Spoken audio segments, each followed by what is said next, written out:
Breaking news! Every single Filipino, yes, including you, is directly impacted by one of the most powerful tools the government has at its disposal: taxation.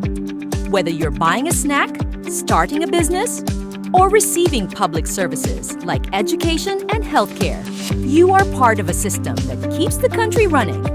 But how much do we actually know about this system? How does it work? And where does all the money go? Welcome to this in-depth exploration of Philippine revenues and taxation, a topic that might not grab headlines every day, but holds the power to shape the economy, influence national development, and determine the quality of life for millions of citizens. In this video, we will unravel the complex yet fascinating world of taxes. We will break down key concepts, explore the different types of taxes, understand the legal foundations, examine the agencies responsible for collection, and discuss the crucial reforms currently reshaping the system. Taxation is the lifeblood of the government. Without taxes, a government cannot function. Taxes fund public services, build infrastructure, ensure national security, provide education, health services, and support social welfare programs. The concept of taxation is as old as civilization itself. Even in ancient societies, rulers levied taxes to support their armies and public projects. In the Philippines, taxation is both a power and a duty enshrined in the Constitution. It is the state's inherent power to demand compulsory contributions from its citizens to raise revenue for government spending. The basic principle behind taxation is the ability to pay principal, meaning that those who earn more should contribute more to the cost of government services.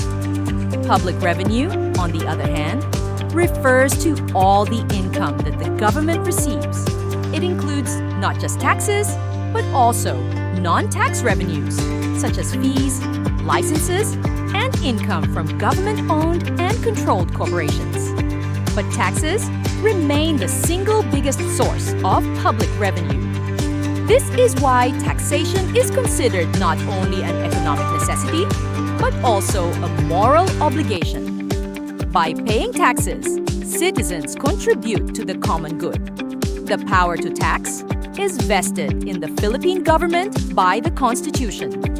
Under Article 6, Section 28 of the 1987 Constitution, the rule of taxation shall be uniform and equitable. The Congress shall evolve a progressive system of taxation. This provision lays the foundation for a tax system that is fair and just, where those who have more pay more. The primary law governing taxation in the country is the National Internal Revenue Code, NIRC, as amended, also known as the Tax Code.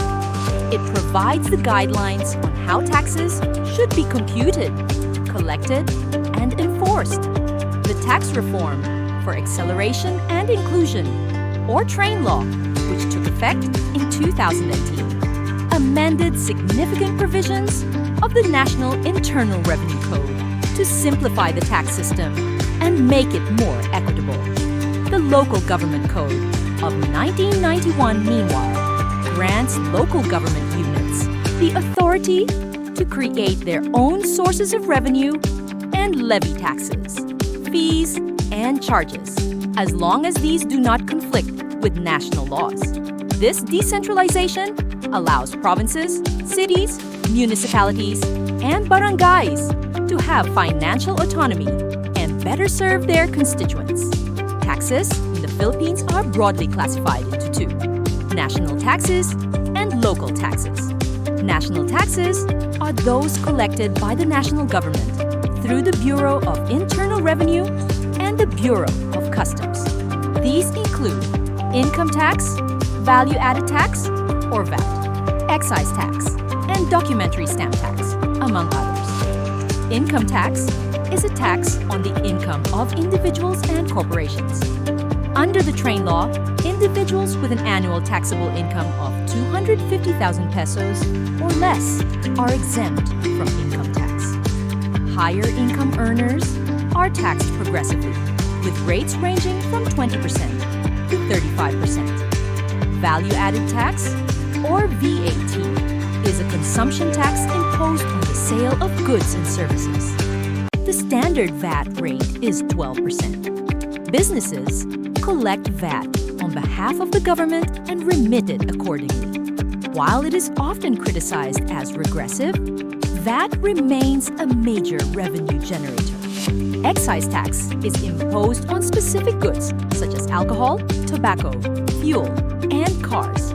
It is both a revenue source and a regulatory tool to discourage the consumption of harmful products. The sin tax law, for instance, increased excise taxes on cigarettes and alcohol to promote public health. Documentary stamp tax is levied on documents, instruments, loan agreements, and other transactions that require legal documentation. It is commonly paid in real estate transactions, bank loans, and insurance policies. Local taxes, on the other hand, are imposed by local government units. These include real property tax, business tax, community tax, and professional tax. Local taxes allow LGUs to fund basic services like health centers, barangay halls, waste collection, and public safety.